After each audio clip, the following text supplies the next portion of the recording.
ॐ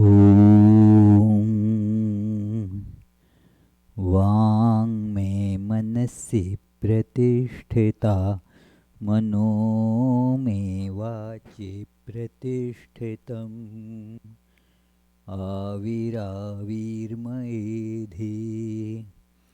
वेदस्य आणीस्थ श्रुतं मे मा प्रहासीः अनेनाधीतेनाहोरात्रान् सन्दधामि ऋतं वदिष्यामि सत्यं वदिष्यामि तन्मामवतु तद्वक्तारमवतु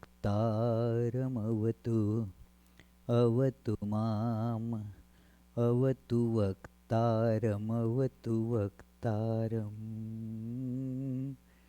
ॐ शान्ति शान्ति शान्तिः.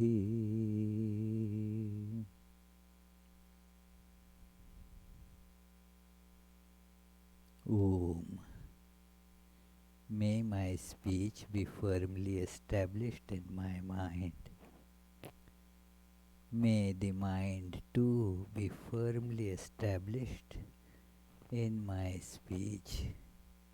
May there be perfect correspondence between my thoughts, words, and actions.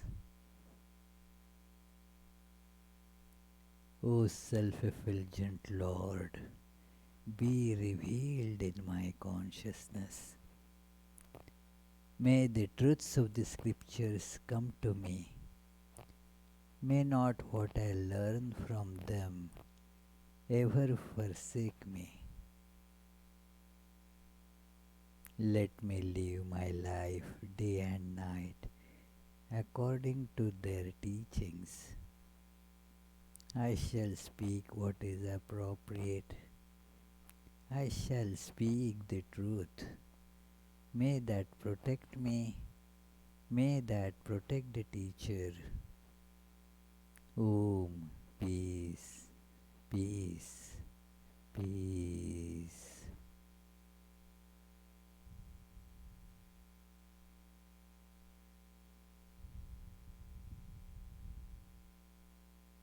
Let us feel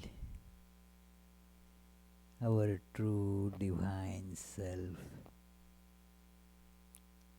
in our heart as the constantly burning,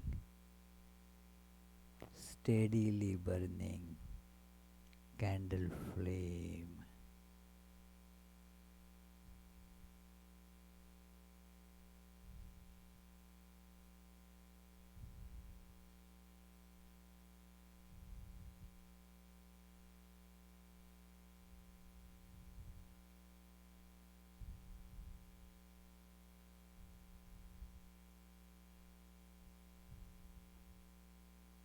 That is our innermost reality.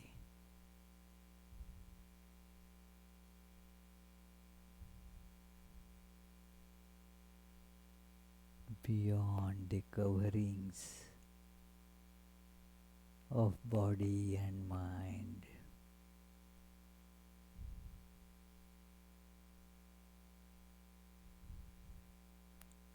And illuminating the body, mind, and what gets called as the world.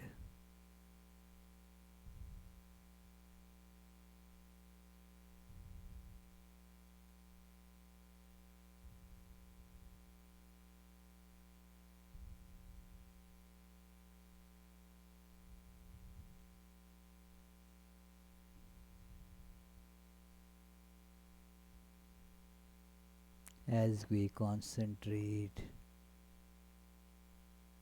on our true luminous innermost being,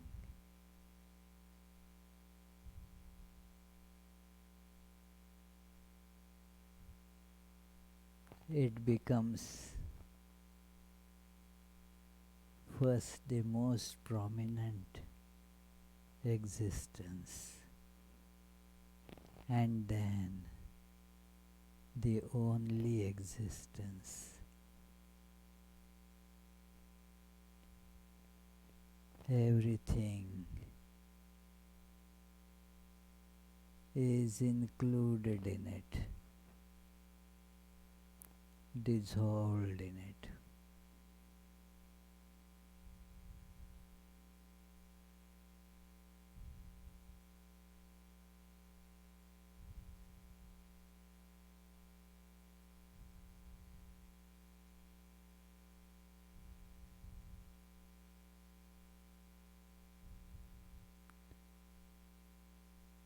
Space and time has also disappeared in it.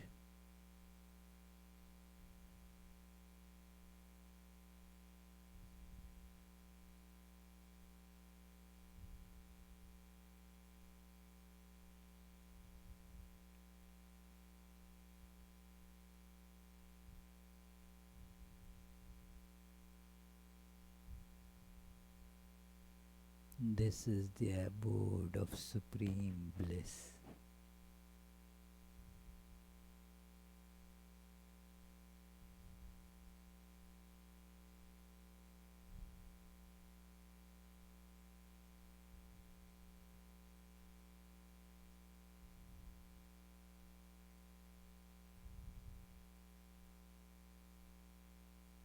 There is no desire.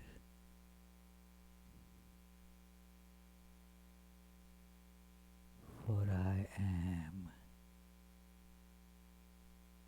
all that is.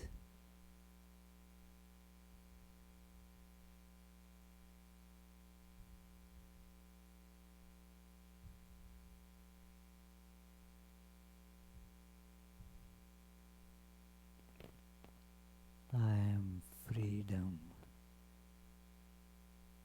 I am perfection. Om. Peace. Peace. Peace.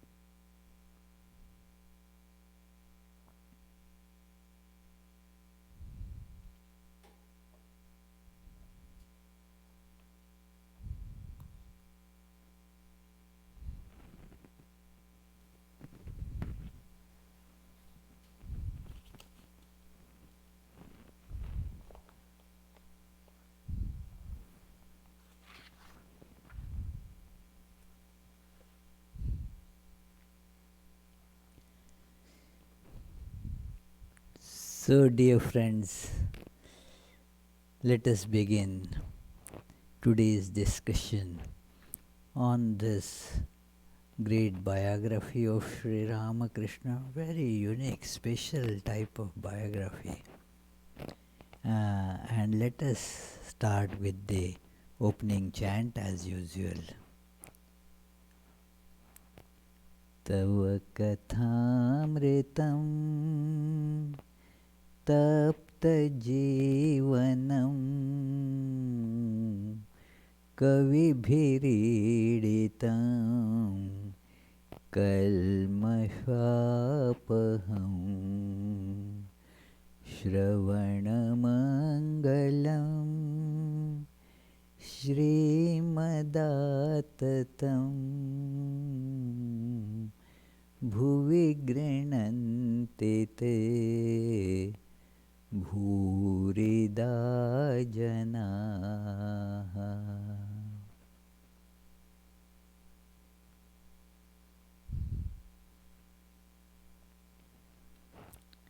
So last Tuesday we had almost finished the discussion on Sri Ramakrishna's relationship with Mathur Babu. Very interesting and illuminating this connection between the two.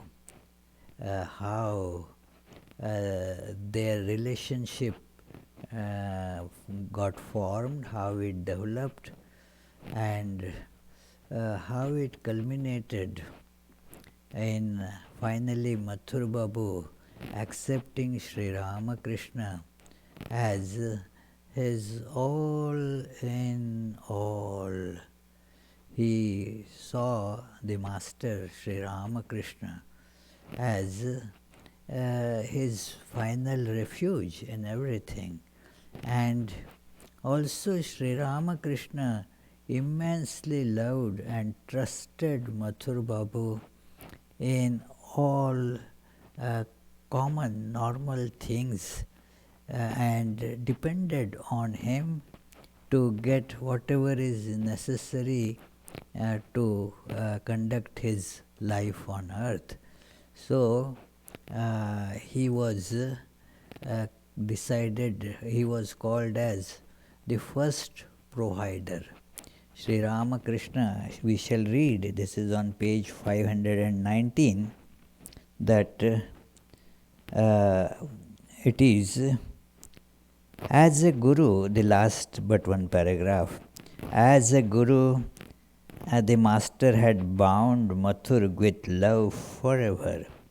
Once, when the master was in an ecstatic mood during his period of sadhana, he prayed to the Divine Mother, "Mother, don't make me a dry monk. Let me have fun and merriment in my life." As a result of this prayer, the master enjoyed a wonderful relationship with Mathur. The Divine Mother showed him that 4 suppliers of provisions had been sent to the world to take care of his needs, and that Mathur was the first and foremost of them.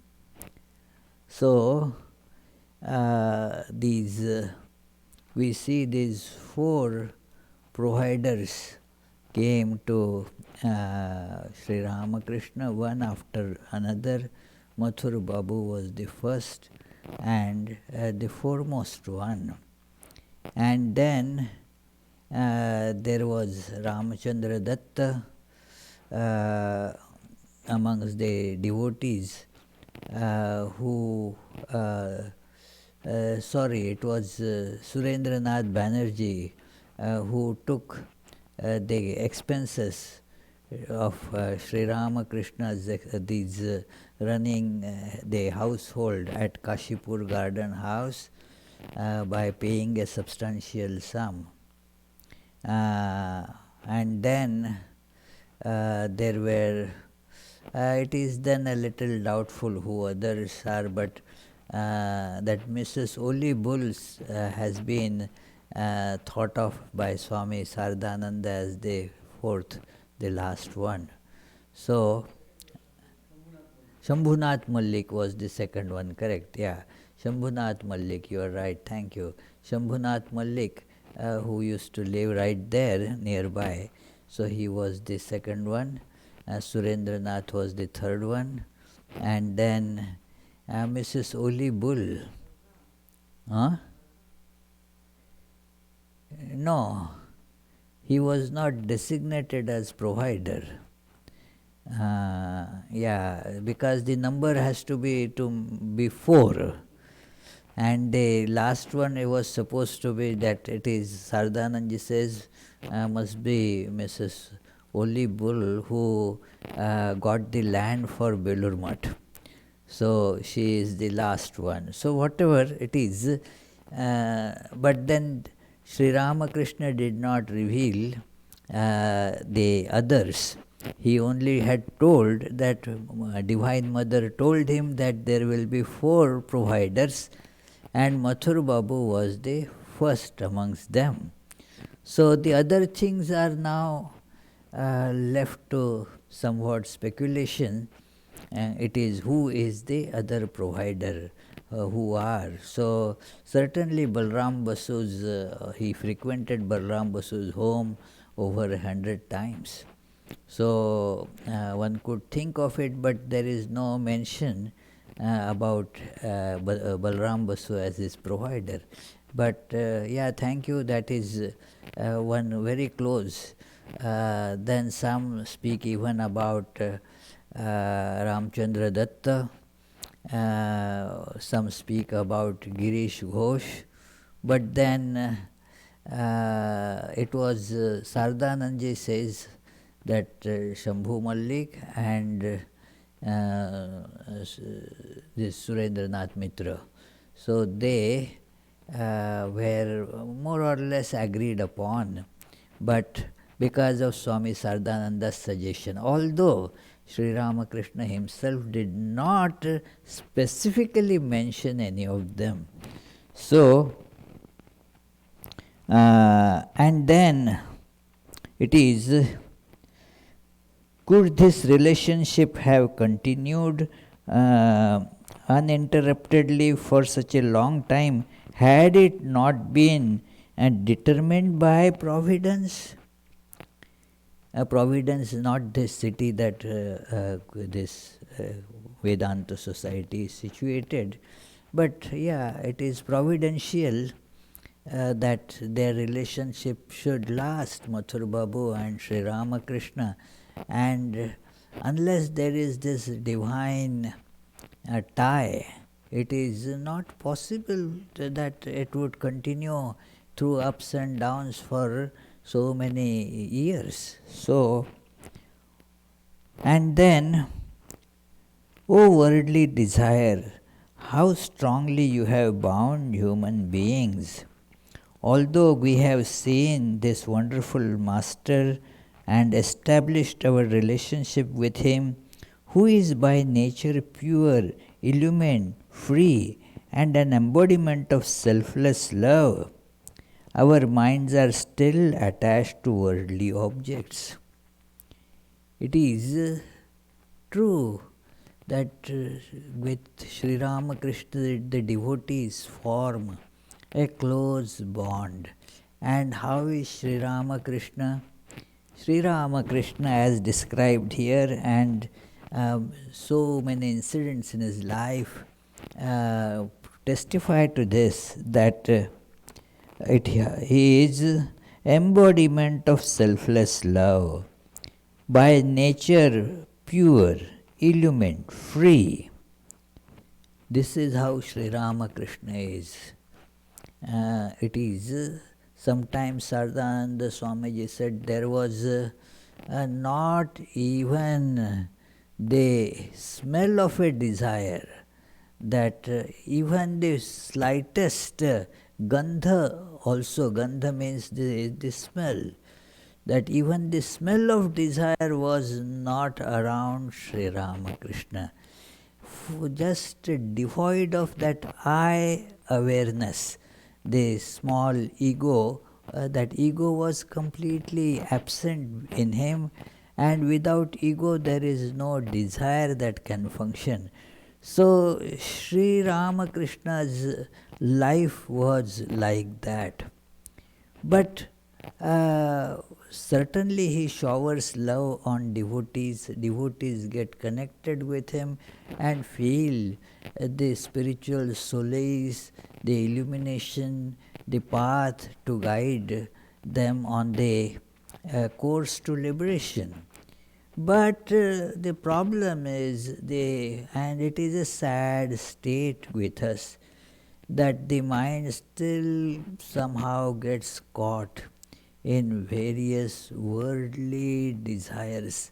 Sometimes we realize it, sometimes it is even we don't realize that we are being caught by some such desires.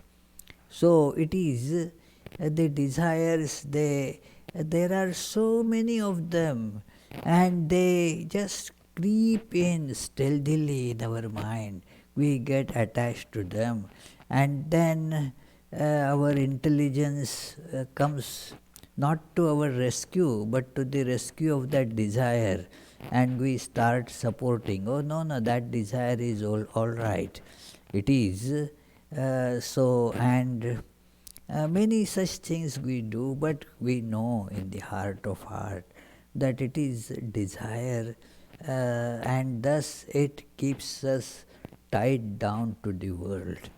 Desire is such a tremendous force that, see, Sri Ramakrishna, therefore, for fulfilling the purpose of that divine purpose of holding on to the body, when he would get into samadhi, since he was a master of that, he would carry with him some harmless desire. I will eat something, I will drink water, and so forth.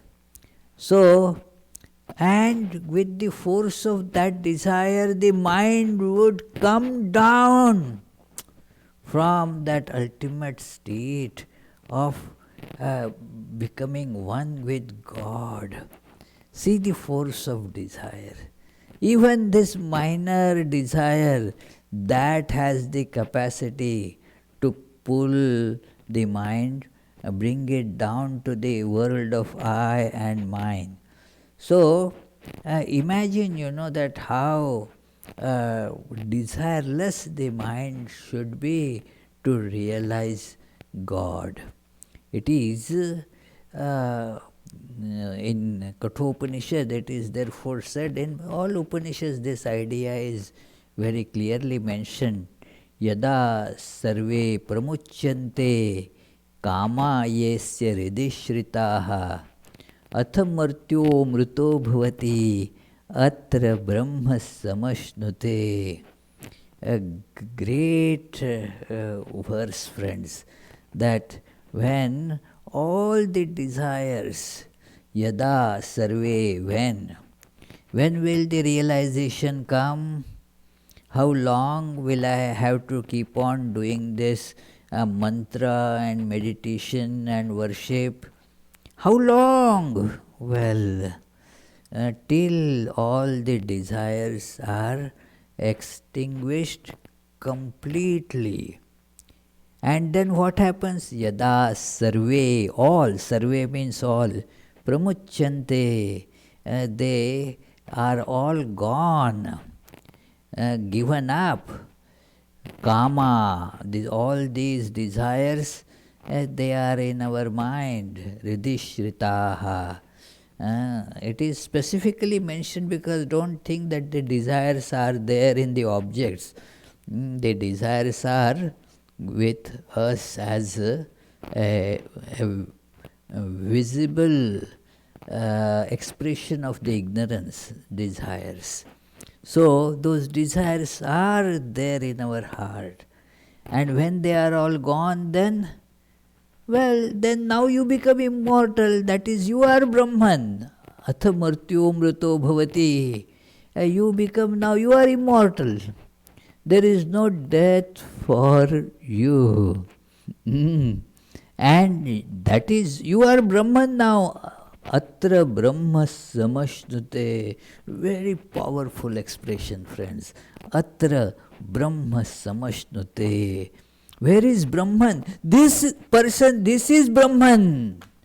Where now the ignorance has gone. That consciousness is Brahman. Atra Brahma samashnute. So it is therefore mentioned here that one day a friend of ours, while listening to the master tell the marvelous story of Mathur and thinking of great fortune that Mathur had, asked him, "Sir, what became of Mathur after his death? Surely he won't have to be born again, will he?"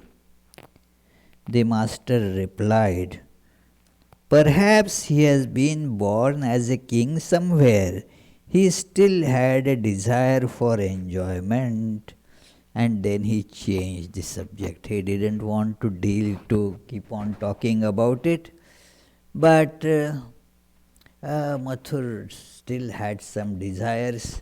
And so in spite of such close relationship with Sri Ramakrishna. Still, desires had not gone completely, and therefore, what happened? Well, rebirth. Even Sri Ramakrishna cannot do anything about it if there is a desire left. You will have to come back to work it out. So, therefore, one has to be very careful to banish all the desires. It is let Sri Ramakrishna fill our heart, fill our soul, and that should kick out all desires. But if we take Sri Ramakrishna as somebody who fulfills our worldly desires and also gives us spiritual illumination while retaining those desires, then we are just, as they say, living in fool's paradise. This is the illustration of Mathur Babu is for that purpose. That if there is even an iota of desire, there is no possibility of liberation for a person. The desire is something that will keep us bound to this world, I and mine. And therefore, even though the body falls away, even though there was the connection with this the incarnation of God and such loving, long connection, still, this is very intriguing, friends, that unless we know this, that and just put this knowledge deep into our understanding, that without getting rid of all desires, there is no salvation possible. It is mentioned in Bhagavad Gita and all other scriptures, as I quoted from Kathopanishad, that when the body falls off, the body falls off. Now what happens? In 8th chapter of Bhagavad Gita, that Lord Krishna mentions that, well, it is whatever the person thinks at the time of death, and that person goes to that, fulfill that desire. And so if you have no desire, then you meet God. It is you, they become one with God. So that is how this is the feet of those who have desire while giving up the body. Even if there is a small desire, there is nothing really small or big in this connection. The question is that you will have to be reborn again, and then you will get body according to the karma. So there are desires in many, but then they do not get the body that will be, able to fulfill those desires, because there is no good karma done enough to get a proper body for that purpose. It is you have to earn the karma cash for that. So that is how it is all right that you have the desire, but just as you may have desire to buy a Lamborghini, but then just having desire doesn't make you get one. You have to have the cash to pay for it. So it is like that one has to have the good karma to get the body. Body is a vehicle. We have seen that several times. Like a Lamborghini is a vehicle. So body is also a vehicle to get the proper body in which those desires can be fulfilled. So otherwise you may not get the proper body, and you will have to keep on working to earn the merit to fulfill those desires in some future life.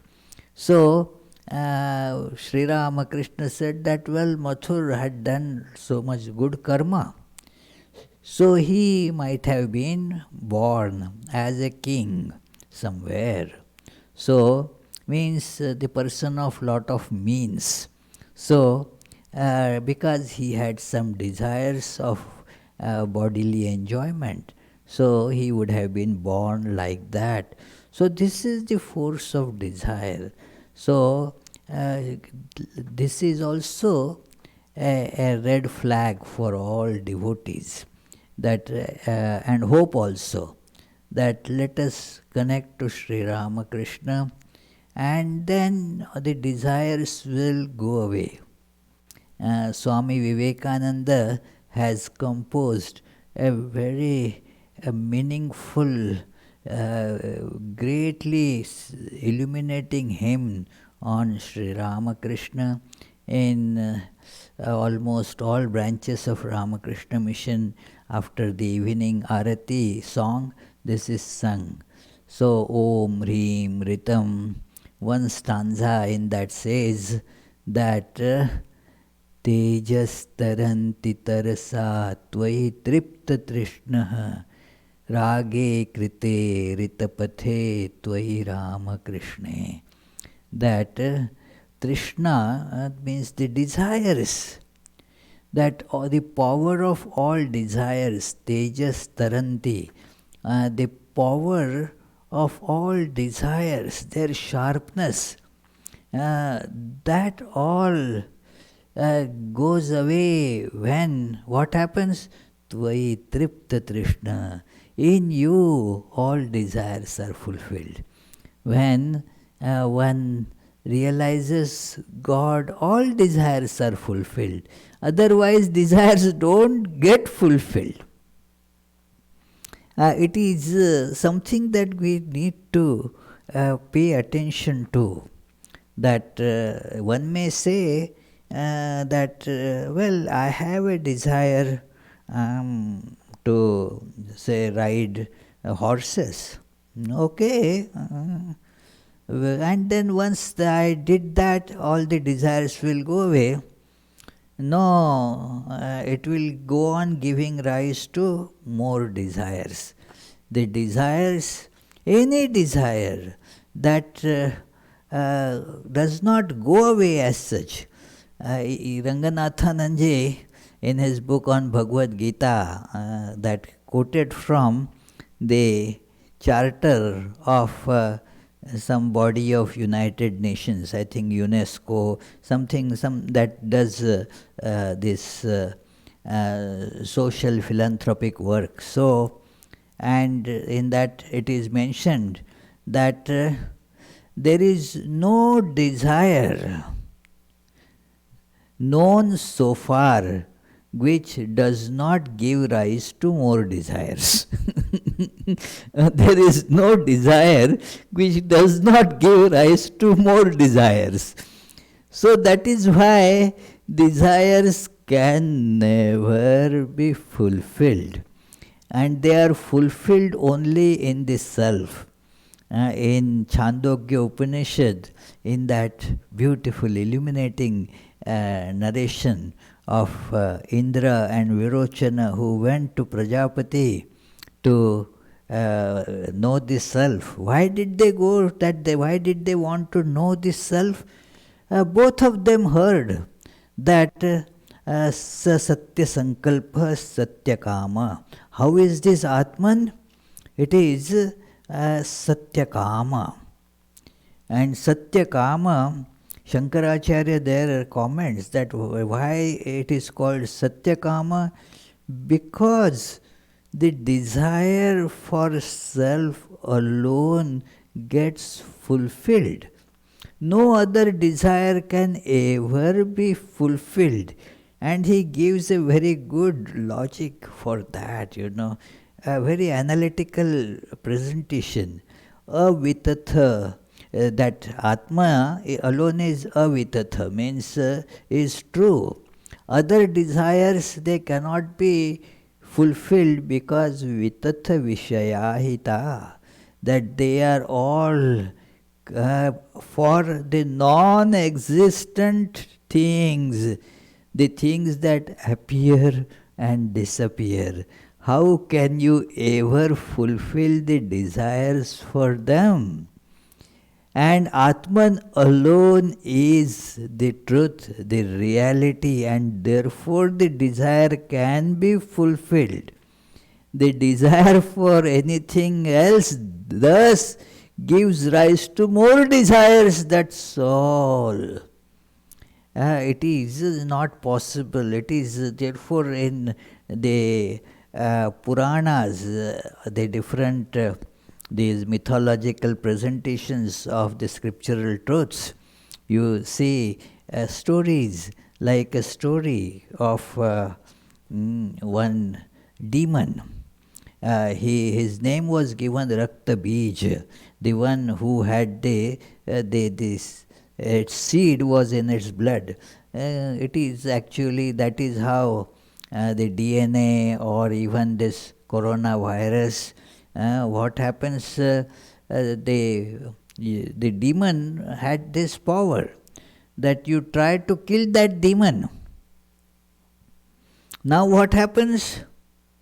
Every drop of blood that falls on the ground, and now from that another demon of the same power, this demon was very powerful, and any attempt to kill that demon by great power and great very wonderful weapons, what would happen? The weapon will wound it, and then blood will splash, and with each drop of blood, a demon of same power, same capabilities would spring up.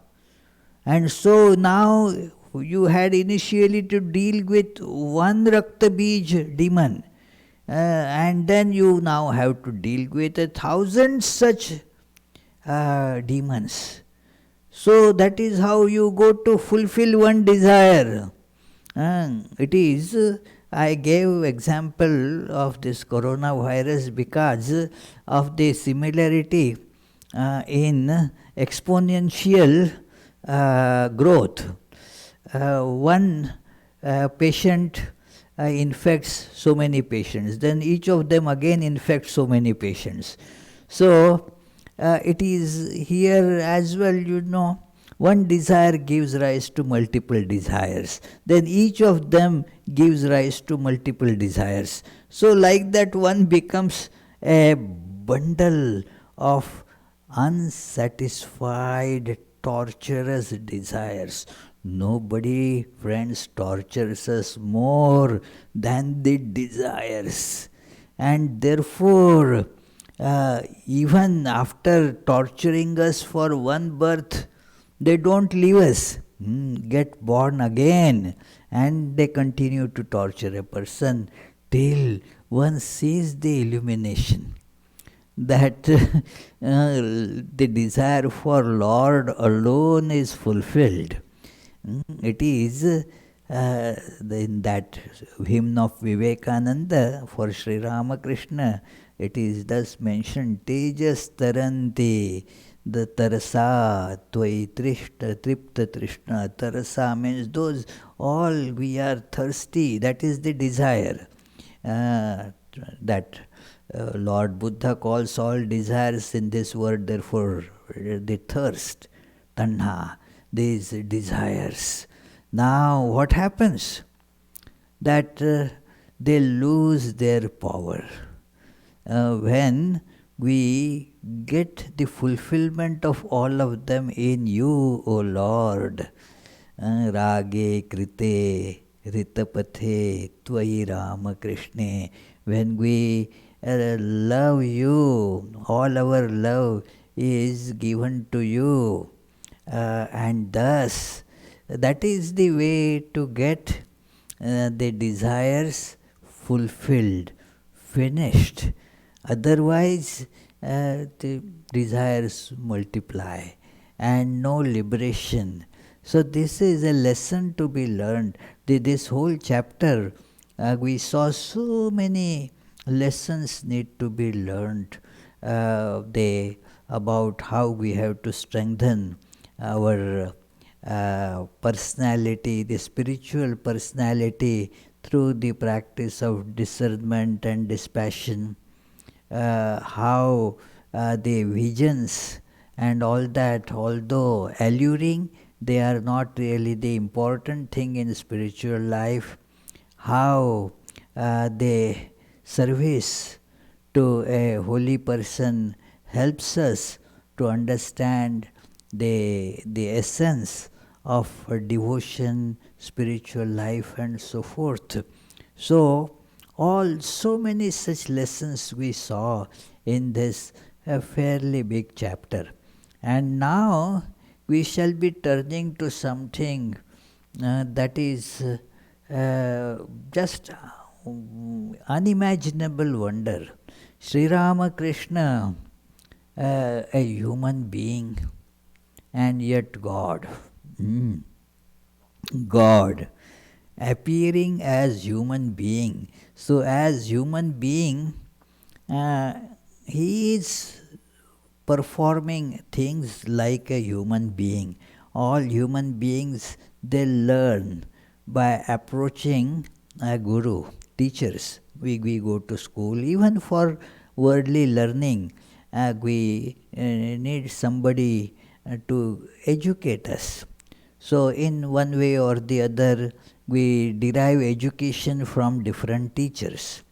So Sri Ramakrishna also, while performing various spiritual practices, approached different gurus, different teachers, and all these teachers actually came to him. But while he learned from those teachers, followed their instructions very meticulously, without changing or adding or subtracting from them.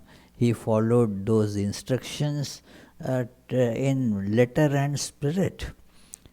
But also what happened, without Sri Ramakrishna's intention of doing it, what happened was these teachers also learned a lot from Sri Ramakrishna, and thereby were able to overcome whatever lacuna they had in their final understanding. So that is the beauty. Sri Ramakrishna's that nature as the teacher, as the guru, always is functional. Whether he is child, still it is functional. Even though he was not formally a teacher, while meeting, say, Rani Rasmani and Mathur Babu, they did not approach Sri Ramakrishna that, okay, teach me, but they learned. Sri Ramakrishna's guru, whatever word, that nature as guru, the guruhood, always was there, and people would get the illumination whether you want or whether they don't want. They get it all the same. Like you go in the sunlight, you will get sunlight. No, I don't want. Well, whether you want or you don't want, if you go out in sun, you are going to get it. So similarly, all those who came here to teach Sri Ramakrishna, they had been instructed, at least some of them, that you have to train Sri Ramakrishna. you have to teach Sri Ramakrishna. And some of them, they didn't know this, but Sri Ramakrishna was told that to teach you, this person is here. So there was no idea that Sri Ramakrishna would be teaching them. But therefore this chapter gives those incidents as a guru, the master's relationship with his own gurus. The titles are also very important. That it is as a guru. This whole volume of this book, this is called Guru Bhava, Sri Ramakrishna as a Guru. And then it is again divided between two volumes. One is where Sri Ramakrishna is not actually present there as a guru, he is present as a disciple. And yet the gurus learn from this disciple to make their life perfected. So this is a very special thing, that how Sri Ramakrishna, the master's relationship with his own gurus as a guru. And Sri Ramakrishna did not venture actually deliberately or consciously, okay, let me teach you this. That never was the way Sri Ramakrishna's teachership worked. There was no thought, come on, let me teach these people. No ego, so therefore the teachership just happened spontaneously. It is. So these gurus, they came to Sri Ramakrishna and got illumined. So let us read a bit. And as most chapters here, they are preceded by a very apt quote from Bhagavad Gita. So this is, I am seated in the hearts of all. From me are memory and knowledge, and their loss as well. It is I alone who am to be known through all the Vedas. I am indeed the author of Vedanta and the knower of the Vedas. Gita 15:15. Sarvasya chaham hridhi sannivishto mattasmritir jnanam apohanam cha vedaischa sarvairahameva vedyo vedanta krid veda videva chaham. So this is the verse of Bhagavad Gita, that Lord here says that it is that memory and knowledge and the removal of them, that is all my Leela. That I am in the heart of everyone. Heart means the consciousness that we experience. So that is what is referred to as heart. So in the deepest recesses of our existence, there is this Lord. And in all, the same Lord. That is a very important idea presented in Vedanta throughout, that all look different, but essence of all, the self in all, is one and the same. We get deluded by shapes and consider some to be good, other to be bad. It is as a relative, this relationship, and it is all right for a time being, but it is not to hold on to that. It changes so quickly. Yesterday a person that on phone told me that how bad his dad, that dad has always been. Terrible. right from the childhood I am seeing. He just keeps on scolding, torturing like that mentally, and I don't know what to do. I am feeling so sad, so helpless. It is that he doled out such terrible scolding to me. He has the idea that since he is earning money, he has the right to say anything to anybody.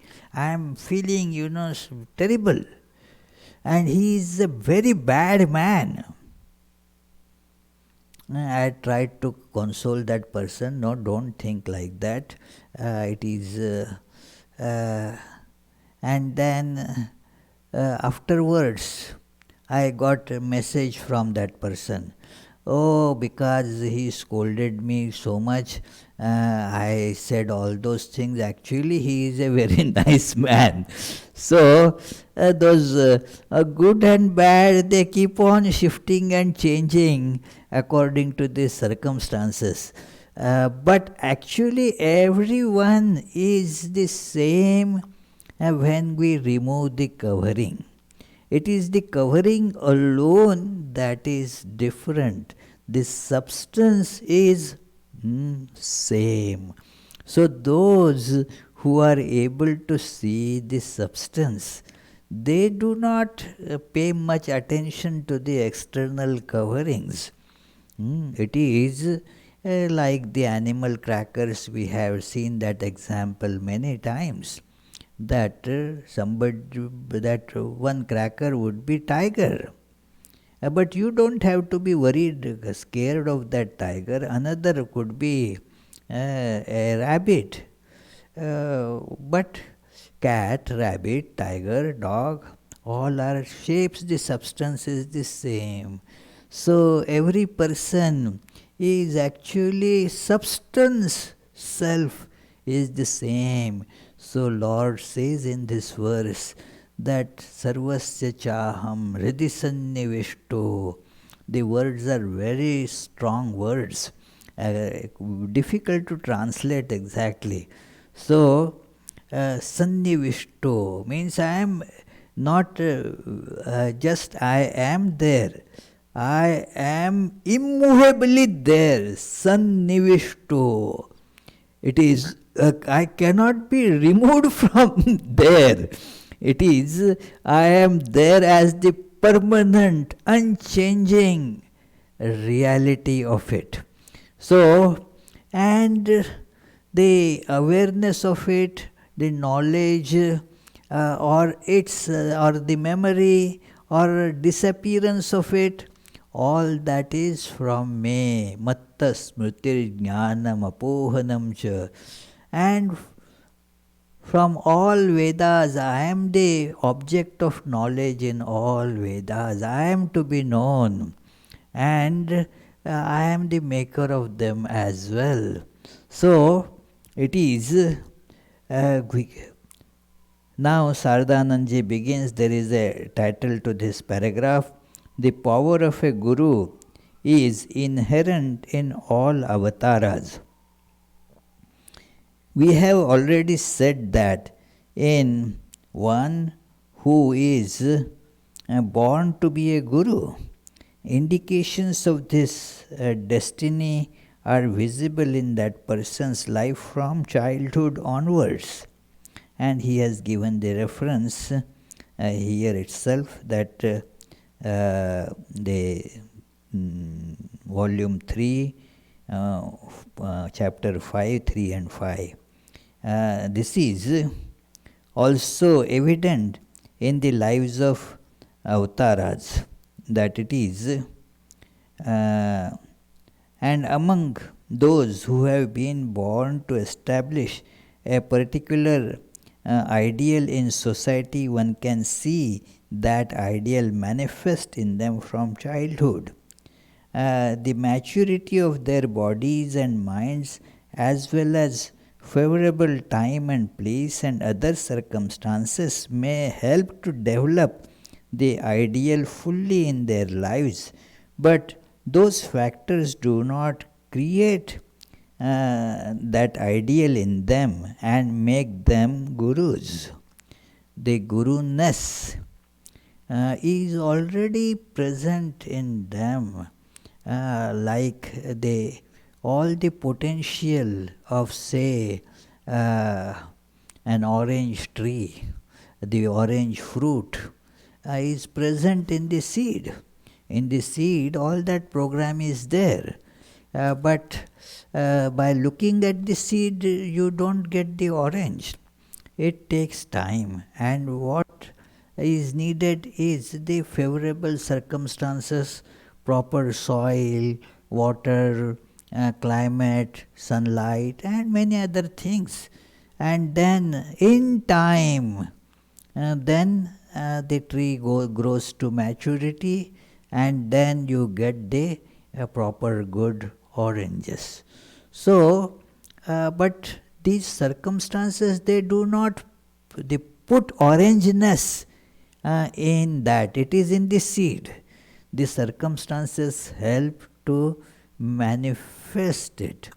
This is something that many psychologists, especially those who are extreme behaviorologists, they do not get it, that it is, they feel that a person is made by the circumstances. That had been a current in psychology gradually after seeing many contradictory examples. They have to abandon it. But for a long time, especially starting from these beginning of the 1900s till about 1980, this idea was most prevalent, and even now it is not completely given up. That we can make anybody out of anybody if we catch them at the childhood and put them in proper circumstances. Why a person becomes thief? Because he is put in such circumstances, therefore has become thief. Provide something good to that person, and then that person will not become thief. It is, and somebody, because he was brought up in the very educated circles, became a very scholarly person. Not necessarily. It is, the circumstances are just the help. I know many, and even now you see many of them who are thieves. And they, not that they lacked anything in the childhood, or their surroundings were all full of thieves. They had that in their seed, and so it manifested, that's all. It is, and even growing up in in an atmosphere where half of those people at least are criminals, still a person grows up as a very wise and morally upright person. All these things are actually there. And so, it is not that the circumstances make the core of that person. The core has to be there, the circumstances help to manifest it. That is agreed. That okay, although the water, sunlight, this, that, soil do not make the orangeness of that tree. The seed will become a good tree producing the good fruit only depending on these circumstances. Otherwise, although there is that innate capability, the lack of circumstances will not allow it to manifest. So, that is what you see that Sri Ramakrishna had this guruhood always present, but its manifestation depended on what circumstances were there. In childhood also you see that he had the manifestations of being a guru. We had seen that earlier. And then with now his own gurus, with Mathur Babu, Rani Rasmani, we saw how it manifested. And now here also in connection with his own gurus, it manifests too. So the idea is that if we want to learn from Sri Ramakrishna, just connect to that, we will learn from him. Because being a guru, being a teacher is his stable, permanent nature. He is predominantly, he has assumed human form. God has assumed human form like this, the incarnation of God or avatar to teach the humanity. So, we will continue the discussion on this very interesting chapter, and let us meditate on what we saw today, and then if you have questions, please come forward and ask.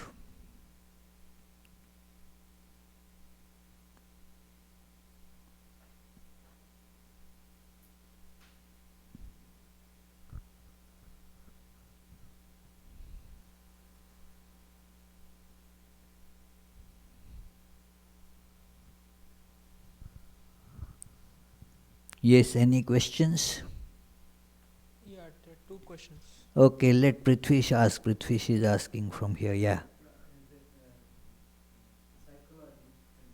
Yeah. Yeah.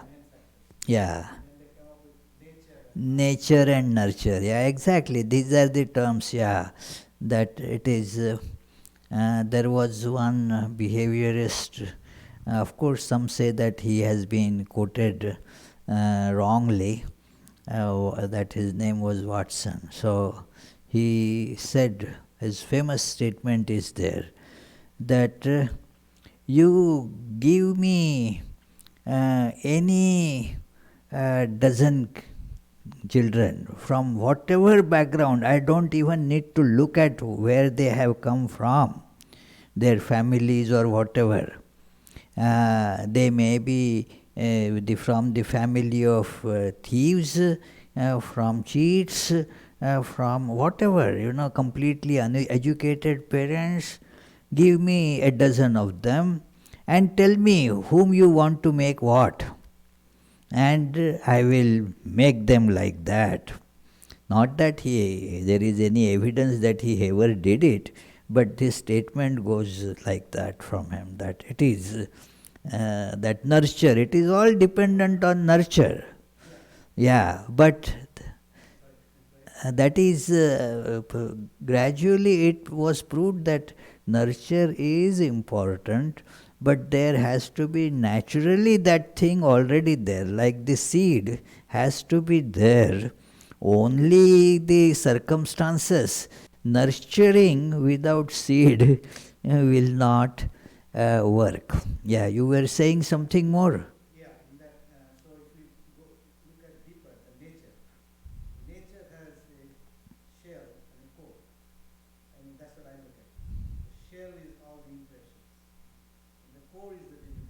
Yeah.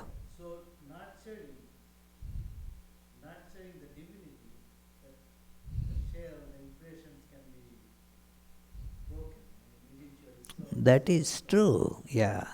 That is the job of it. It is a very good observation that the seed or the nature, it has two layers. The outer layers, that is the impressions, desires are the manifestation of those impressions.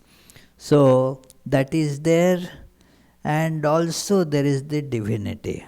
So, the manifestation of this divinity is the nurturing that has to happen by carefully choosing the impressions which are good. Good in the sense they are helpful to remove the other impressions. So now, because divine nature as such will not be doing anything, but these impressions, what Sri Ramakrishna used to say, that well, if you have a thorn in your heel, take another thorn and take it out and then discard both of them. So the good impressions which are connected to this inner divinity, those, and therefore we adore them. Like somebody is truthful, somebody is having a serene temperament, and such things. They are to be put against the other impressions. So this becomes therefore what he used to call also Vidya Maya. That will defeat the Avidya Maya. So the Guru's job is to nurture these good impressions, to make those bad impressions get killed. It is like the virus, then you have to build the antibodies and all to overcome that. So that is how the Guru does, correct? Yes, the questions up there? One from Charlie. If renunciation is the goal, why do most religions think that they can take over the world, such as when the Messiah comes? Each group feels that they will eventually dominate the world. Well, the question should be asked to them, you know. What can I tell about why they think like that? Because they are not looking for God realization. If they look that as the goal, this is, one has to understand religion and what passes for religion. The distinction has to be made. The religion word gets used for power mongers, also they use that word. Those who want to steal money, they also use that same word. It is anybody can take the name of religion. There is a saying in Hindi that the name of Ram is taken by those who are cheats, frauds, and those are ruthless rulers, and all that, and common thieves. But the name that made Dhruva and Prahlad get liberation was a different name, although sounded similar. So therefore, why these people, they speak about that? It is, their goal is different. They are not really tuned to the spirit of religion. If they are thinking of religion, if they are Christians, see the teachings of Jesus. That is full of the tremendous spirit of renunciation. So that is the Christianity, that love thy God with all that heart, all thy might, and all that thy spirit. Love God. Give up everything else. That is the message of Christianity. Now, giving it up, if some people say this, some people say that, well, I cannot say anything about that. Everybody has their freedom to say. There is the freedom of speech in this country. So let them say, what can I do? Next question is from Chris Paturata. Is Kali drinking the blood of Rakta Bija symbolic of desire ending in God?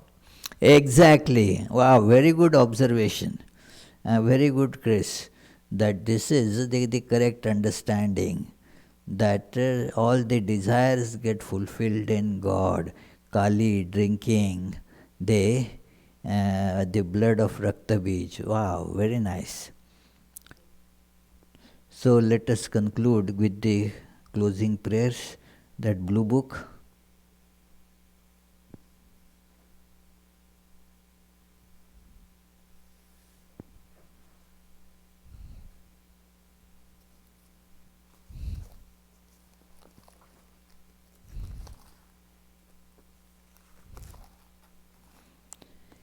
May the Divine, who is Father in heaven of the Christians, Holy One of the Jewish faith, Allah of the Muslims, Buddha of the Buddhists, Tao of the Taoists, Great Spirit of the Native Americans, Ahur Mazda of the Zoroastrians, and Brahman of the Hindus, lead us from the unreal to the real, from darkness to light, from death to immortality. May the all-loving being manifest himself unto us and grant us abiding understanding and all-consuming divine love. Peace, peace, peace be unto all.